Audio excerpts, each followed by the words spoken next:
Hello दोस्तों, कैसे हैं आप लोग। दोस्तों, यूपीएससी का जो फॉर्म भरने का डेट था वो लगभग समाप्त हो चुका है और उम्मीद करते हैं कि आप लोग फॉर्म भी डाल दिए होंगे। अब आगे की रणनीति क्या हो, इस पर थोड़ा चर्चा भी करना है। और यह सबसे बड़ा जरूरी क्या है कि हिंदी माध्यम का जो स्तर गिरता जा रहा है उनके लिए विशेष रूप से कि आप क्या करें। तो शुरुआत करते हैं। सबसे पहले देखते हैं कि यूपीएससी के संदर्भ में कि हिंदी माध्यम का जो स्तर है दोस्तों, वो काफी नीचे गिर रहा है। अलग अलग लोगों का इस पर अलग अलग विचार है और उस विचार पर हम नहीं चाहेंगे कोई भी सवाल उठाना। लेकिन एक सवाल हमारा ये है कि लैंग्वेज की जो भूमिका है वो जनरली मेंस में या फिर थोड़ा बहुत इंटरव्यू में देखने को मिलता है। अगर आपका प्री ही नहीं हो रहा है, इसमें लैंग्वेज बहुत बड़ी भूमिका में नहीं हो सकती है। हाँ, थोड़ा बहुत प्रश्न के स्वरूप पर या गूगल जो ट्रांसलेट होता है उस पर मान सकते हैं, लेकिन ऐसा भी तो नहीं है कि बिल्कुल ही इतना निगेटिव आ जाए। बच्चों का जो रिजल्ट है देख रहे हैं, प्री में हो ही नहीं रहा है। तो इसके पीछे कहीं ना कहीं ठीक है। इसके साथ साथ आपको जो समस्या आ रही है उसके अलावा भी कहीं ना कहीं आप अपने स्ट्रेटजी को दोष दीजिए, क्योंकि सही स्ट्रेटजी नहीं होने के कारण आपके रिजल्ट प्रभावित हो रहे हैं। अब हम बात करते हैं कि आखिर प्री रिजल्ट में स्ट्रेटजी क्या होनी चाहिए। दूसरी चीज है कि आपका इसमें तैयारी में कौन कौन सी बुक या प्लानिंग वगैरह क्या करें।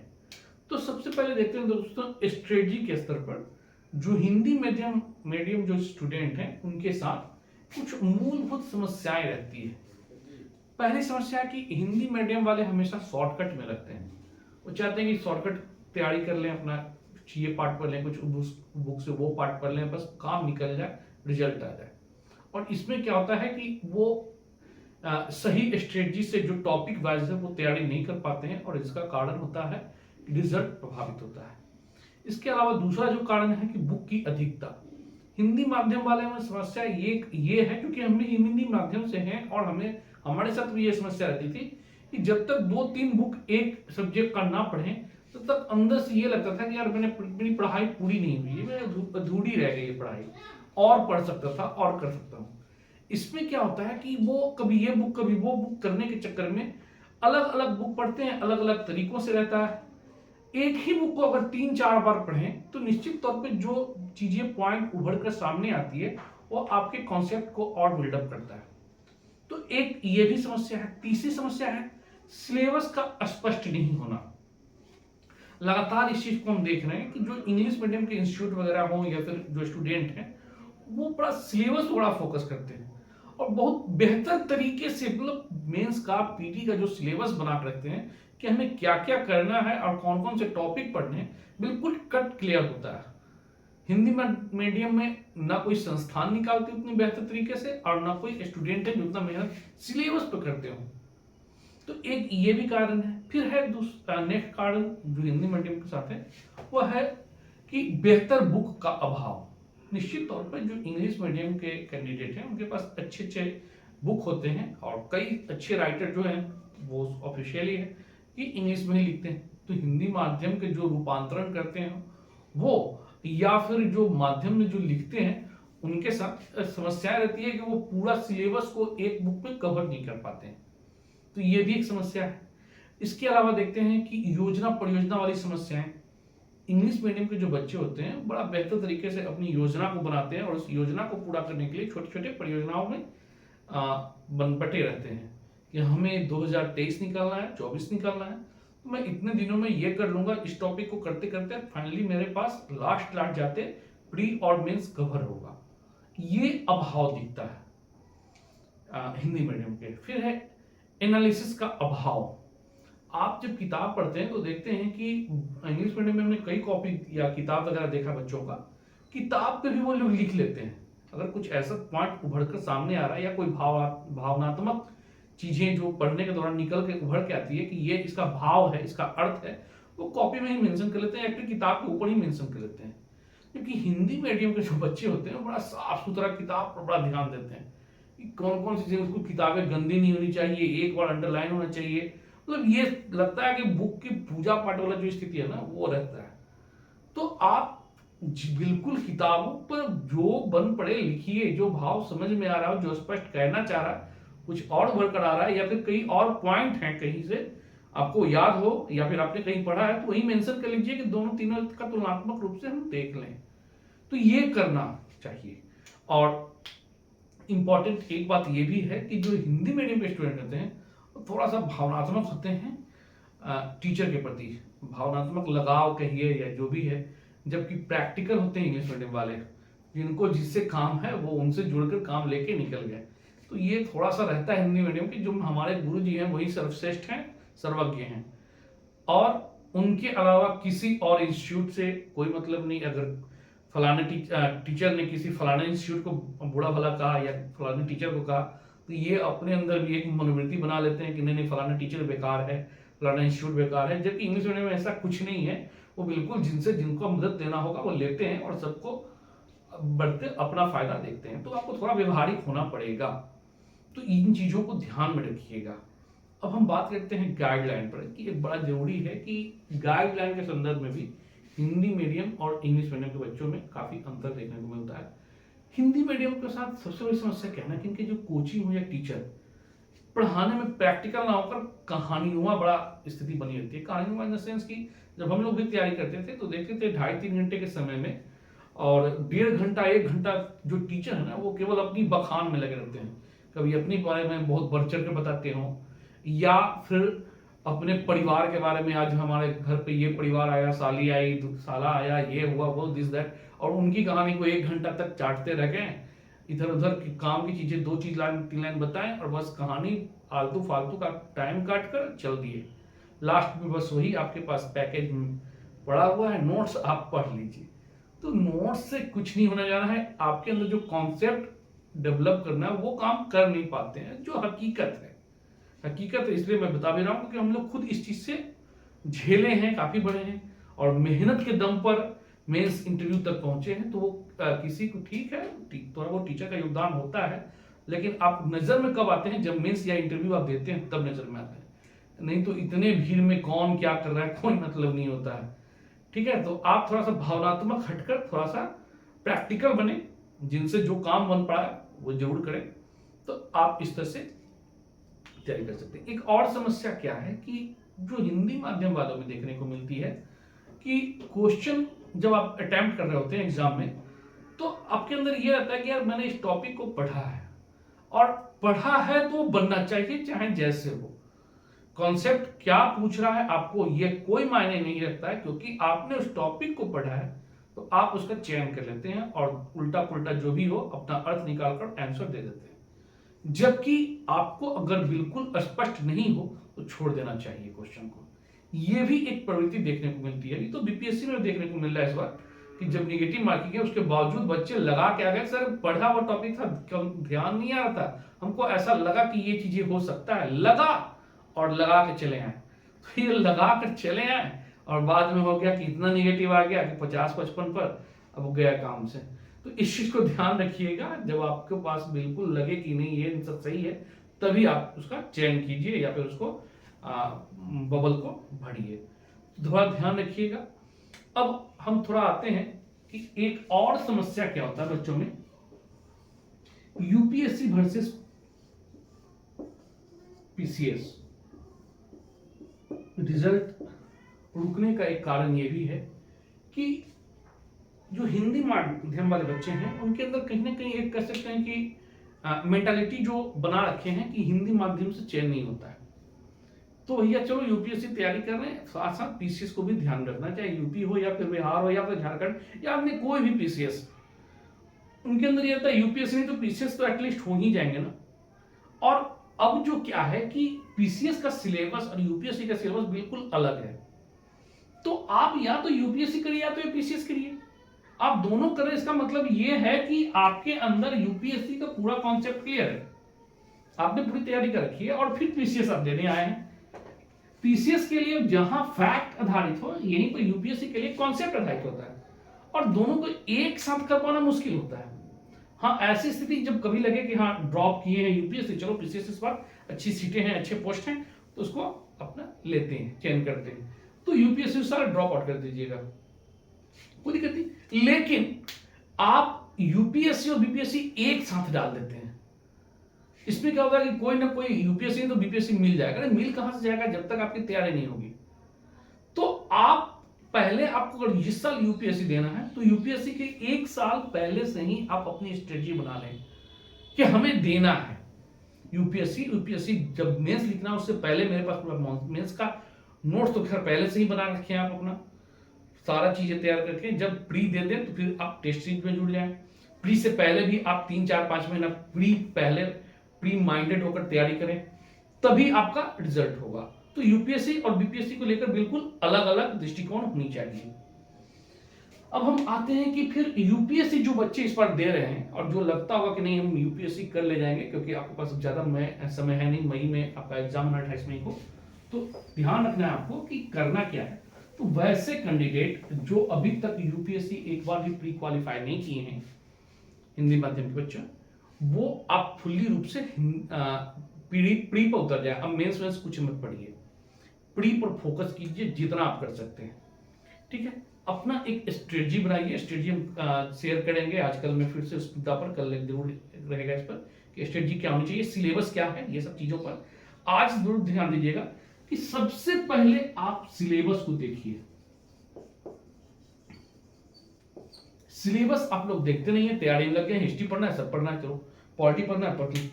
बहुत सारे बच्चे जो मेरे पास आते हैं कि सर एंशिएंट मिडिएवल से क्वेश्चन ही नहीं आया। अरे भैया है ही नहीं टॉपिक, वो एंशिएंट मिडिएवल पढ़ना ही नहीं है तो फिर आप क्यों पढ़ रहे हैं? आपको पढ़ना है आर्ट एंड कल्चर, तो आर्ट एंड कल्चर वाले पार्ट को देखेंगे ना, तो पूरा का पूरा मेहनत आपका समय बर्बाद चला गया। तो सिलेबस देखिए। दूसरा है कि नंबर ऑफ क्वेश्चन सबसे अधिक किस सब्जेक्ट से और किस टॉपिक से होते हैं। मान लीजिए मॉडर्न इंडिया का ही वो पार्ट जो क्षेत्रीय वगैरह जो क्वेश्चन बहुत कम होता है, क्यों पढ़ना, समय बर्बाद करना उसमें। तो आपको पहले सिलेबस देखना है कि सिलेबस में आपके हैं क्या क्या। दूसरा, हम कह रहे हैं बार बार कि सिलेबस लगातार आपको 10 से 15 बार देखना हो चाहिए कि क्या क्या इंपॉर्टेंट है, क्या क्या पढ़ना है। दूसरी चीजें जो जरूरी है कि प्रीवियस क्वेश्चन आप जरूर देखिए।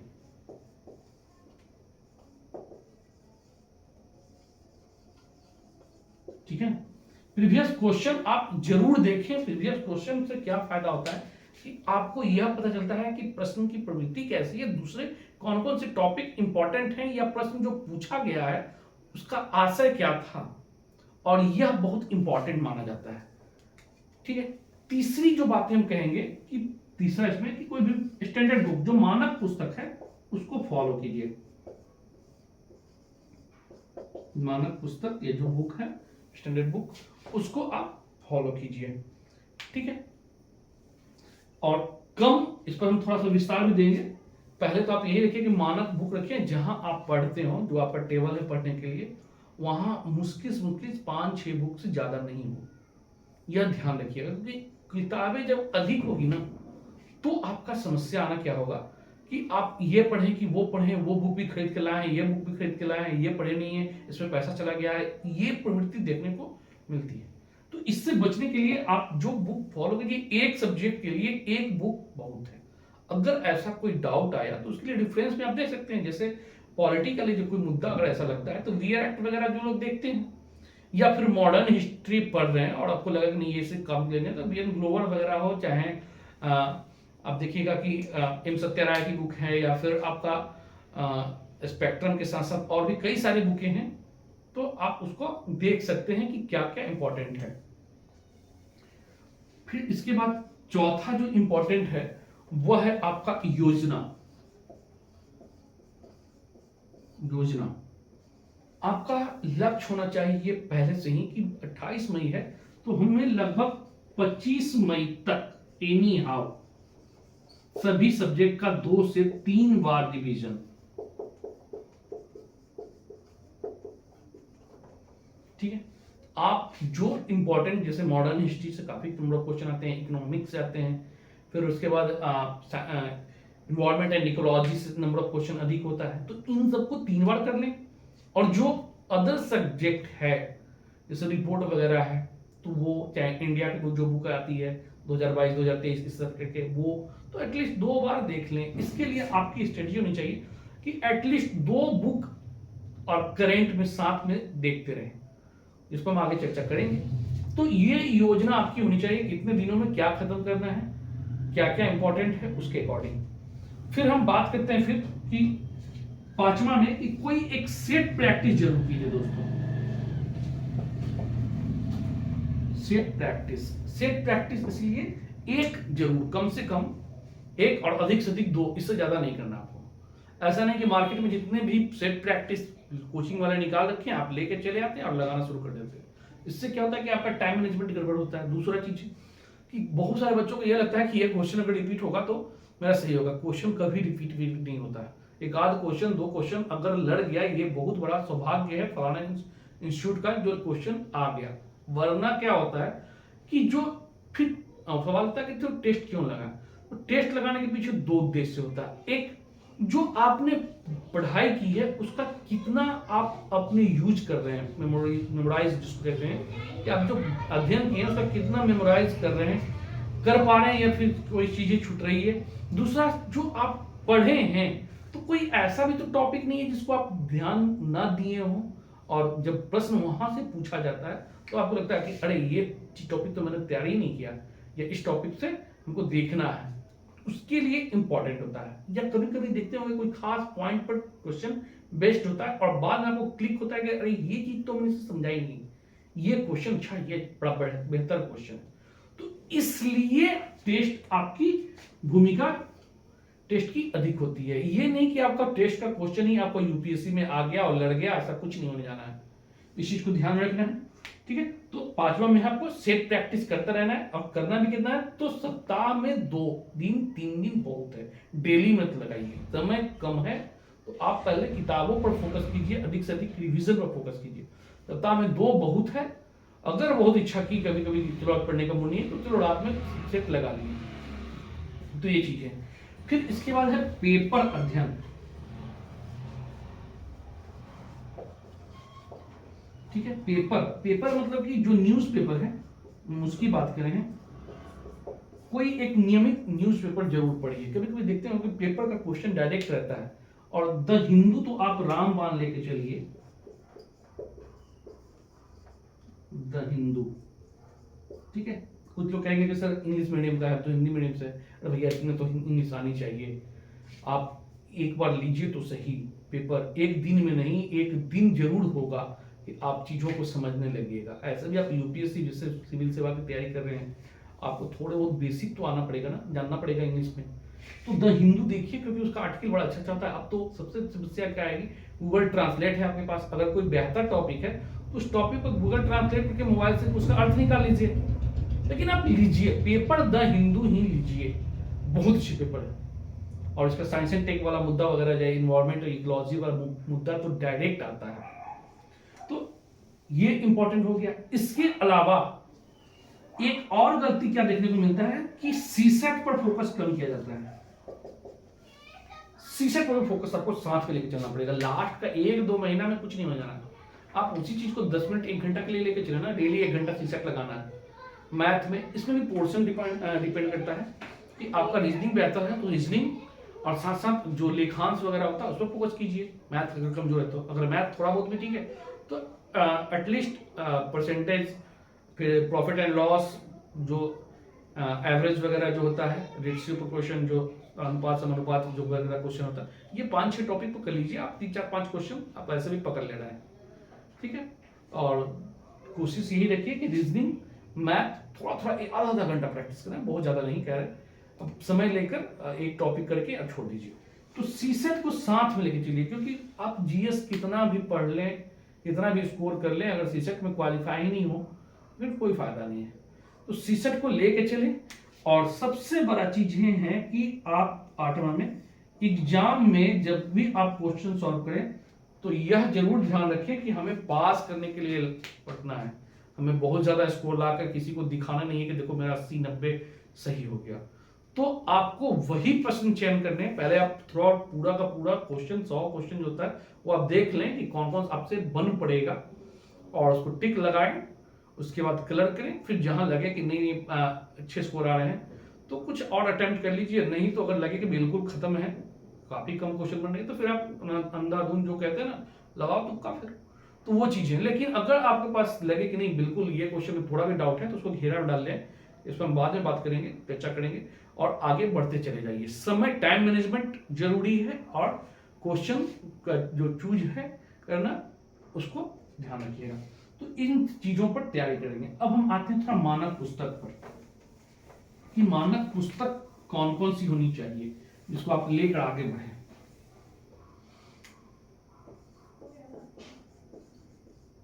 दोस्तों ध्यान रखिएगा, बहुत ये नहीं है आप बस अपने टेबल पर कुछ कुछ खास बुक रखें और इतना पढ़िए 2-3 बार, बिल्कुल आपको सफलता मिल जाएगी। बाकी तो गाइडलाइन के लिए हम हैं ही।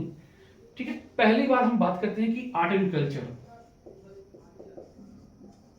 अगर आपके पास बुक है कोई भी, आराम से पढ़िए, कोई दिक्कत नहीं है, सभी बुक अच्छी होती है, बस थोड़ा बहुत ऊपर नीचे होता है, वो चीज चुकी है।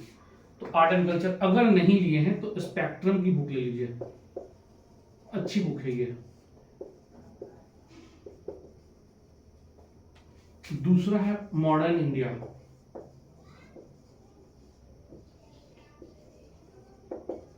मॉडर्न इंडिया के लिए आप बुक स्पेक्ट्रम ही अच्छी बुक है,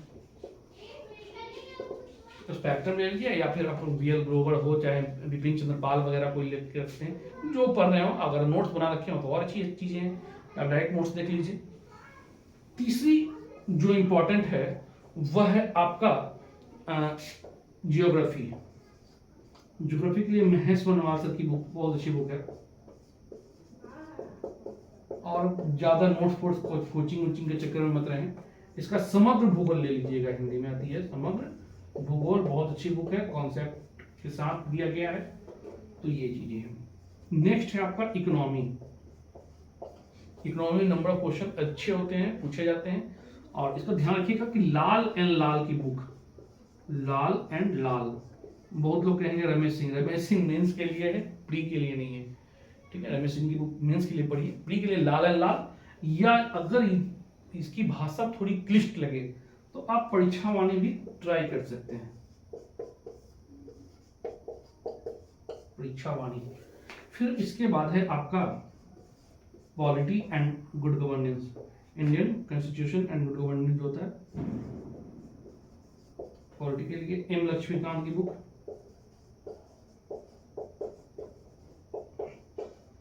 और इतना ही सफिशिएंट है, लेकिन अगर आप चाहते हैं तो रेफरेंस के रूप में BL एक्ट आप देख सकते हैं। फिर इसके बाद है नेक्स्ट आपका इसमें इकोलॉजी एंड इन्वायरमेंट।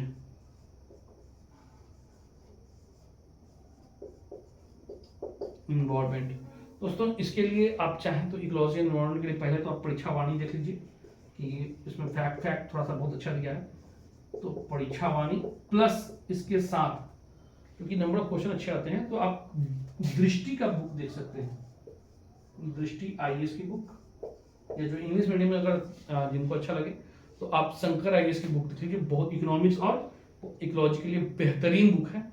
या कोई अगर उसका हिंदी रूपांतर निकाला हो, क्योंकि शायद दृष्टि में है उसका हिंदी वर्जन किया हुआ, तो आप ये देख लीजिएगा। अगर कोई किन्हीं को दृष्टि से अच्छा ना लगे कि अब बहुत ज्यादा है, बहुत मोटी बुकें हैं, तो आप चाहें तो यहाँ पर एक परीक्षा वाणी के साथ साथ एक ये परीक्षा मंथन का भी बुक आता है।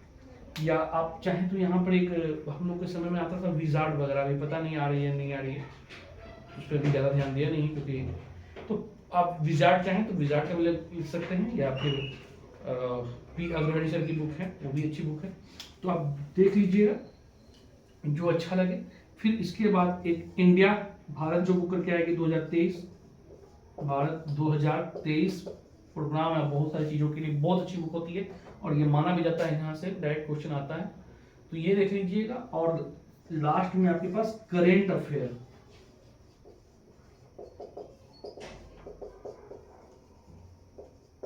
करंट अफेयर्स के लिए द बेस्ट बुक है विजन IAS की।